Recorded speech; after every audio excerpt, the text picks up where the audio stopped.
అలా నేను విశ్వేశ్వరరావు. చిన్న పావునైనా పెద్ద కర్రతో కొట్టాలి అని అంటారు. ఇప్పుడు తెలుగు రాష్ట్రాల్లో విజృంభిస్తున్నటువంటి వైరస్ జీబీఎస్ అంటే గులియన్ బేర్ సిండ్రోమ్ జీబీఎస్. ఇది సాధారణమైనటువంటి వైరసా? ఇది మనుషుల్ని ఏం చేయదా? మనుషులకు ప్రమాదం లేదా? ఇలాంటి సందేహాలు వస్తూ ఉన్నాయి. ఈ వైరస్కి ఇప్పుడు చనిపోతున్నటువంటి కోళ్ళకి సంబంధం ఉందా అనే దాని మీద విస్తృతంగా చర్చ జరుగుతుంది. కోళ్ళు కొన్ని లక్షలు చనిపోయాయి. కోళ్ల ఫారాలన్నీ శవాల గుట్టగా మారిపోయాయి. దాదాపు 50 లక్షల కోళ్ళు ఆంధ్రప్రదేశ్లో చనిపోయాయి. వాటిని మీరు తినద్దు అని చెప్పి పశుసంవర్ధక శాఖ అలాగే వెటర్నరీ డాక్టర్లు చెప్తూ ఉన్నారు. మరి ఇన్ని కోళ్ళు ఎందుకు చనిపోతున్నాయి, ఏ వైరస్ కారణంగా చనిపోతున్నాయి అని అంటే ప్రాథమికంగా బర్డ్ ఫ్లూ అంటున్నారు. ఎందుకంటే బర్డ్ ఫ్లూ అనేది మనకు కొన్ని సంవత్సరాలుగా తెలుసు కాబట్టి అదే వైరస్ అయి ఉంటుంది అని చెప్పి భావిస్తూ ఉన్నారు.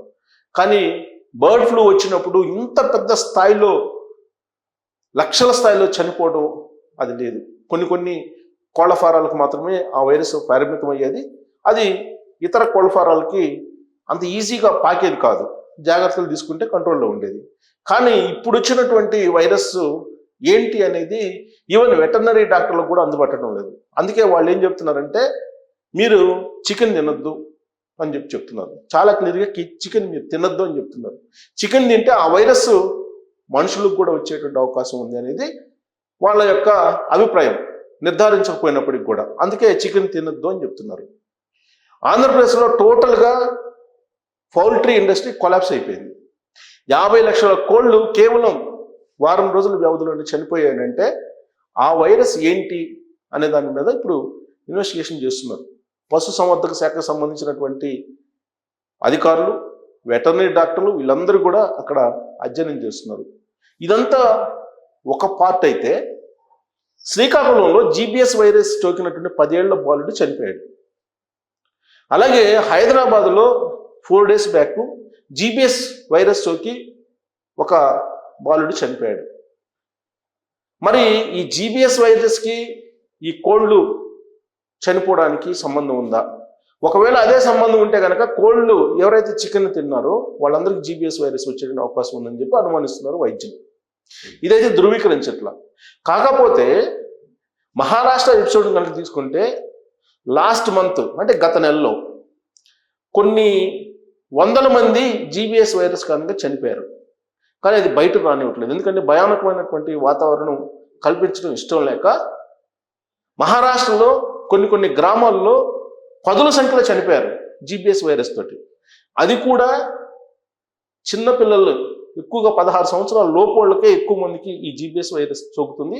ఒకవేళ పెద్దవాళ్ళకి సోకితే పెద్దవాళ్ళు అసలు బతికే పని లేదని చెప్పి చెప్తున్నారు. ప్రాణంతో ఉండరు, చనిపోతారని.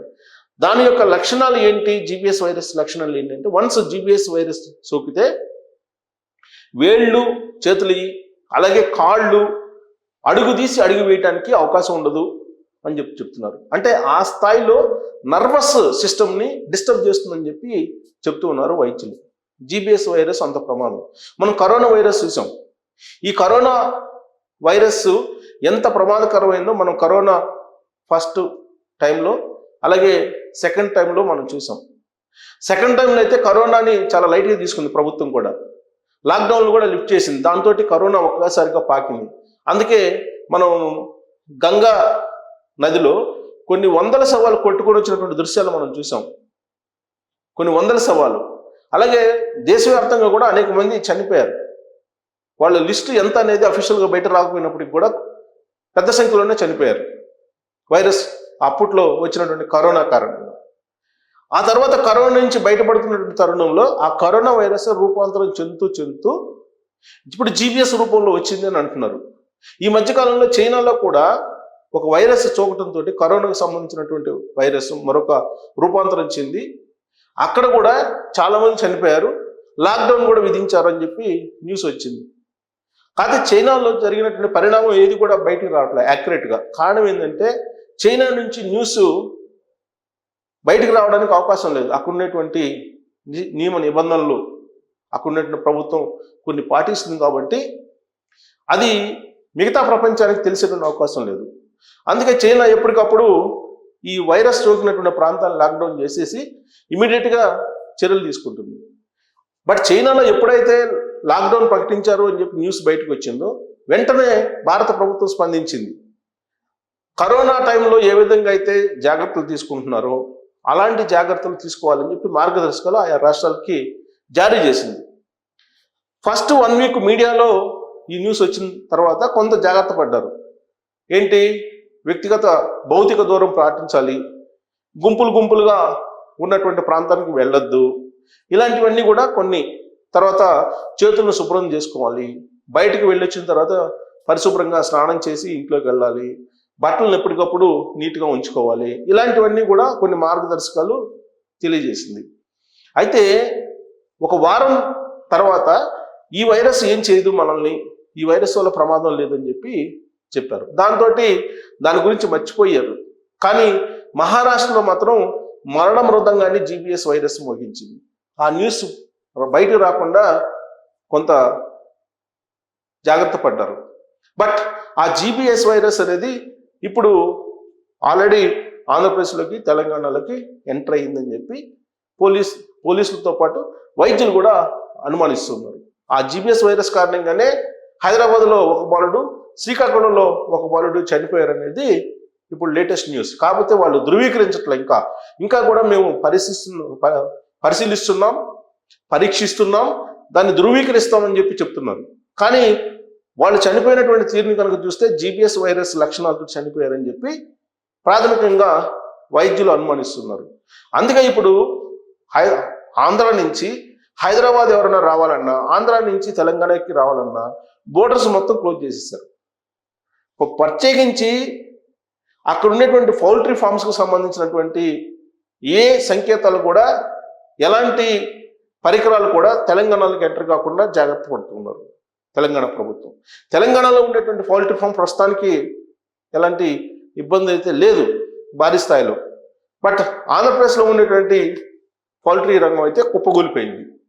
అక్కడ ఉండేటువంటి వైరస్ మరి అది జీబీఎస్ వైరసే కోళ్ళను చంపేస్తుందా, మరి రేపు మనుషులకు సోకితే పరిస్థితి ఏంటి అనేటువంటి ఒక ఆందోళన కూడా ఉంది.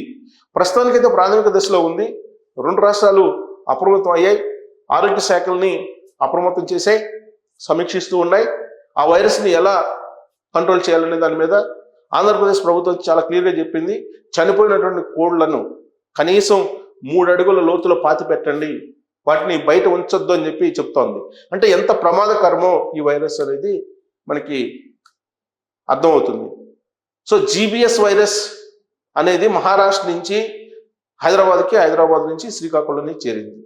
ఇది ఎటువైపు నుంచి ఇది మరణ మృదంగాన్ని మోగించే అవకాశం ఉంది అనే దాని మీద ఒక ఆందోళన అయితే ఉంది. బట్ వైద్యులైతే ఇది ప్రమాదకరం కాదని చెప్తూనే చికిత్స ఉందా లేదనే విషయం కూడా చెప్పట్లేదు. బట్ అనుమానాలు అయితే వ్యక్తం చేస్తున్నారు. మరి ఆ వైరస్ ఇప్పుడు ఒకవేళ ప్రమాదాన్ని దిశగా ప్రయాణిస్తే ఏంటి పరిస్థితి? సో కాబట్టి ఇప్పుడున్న ప్రభుత్వాలు ముందస్తుగా అప్రమత్తం అవుతున్నాయా లేదా, అప్రమత్తం కావాల్సిన అవసరం ఉందా లేదా, మీరు ఇచ్చేటువంటి సూచన ఏంటి? దాని మీద పెట్రోల్ చేయొచ్చు. Thank you very much.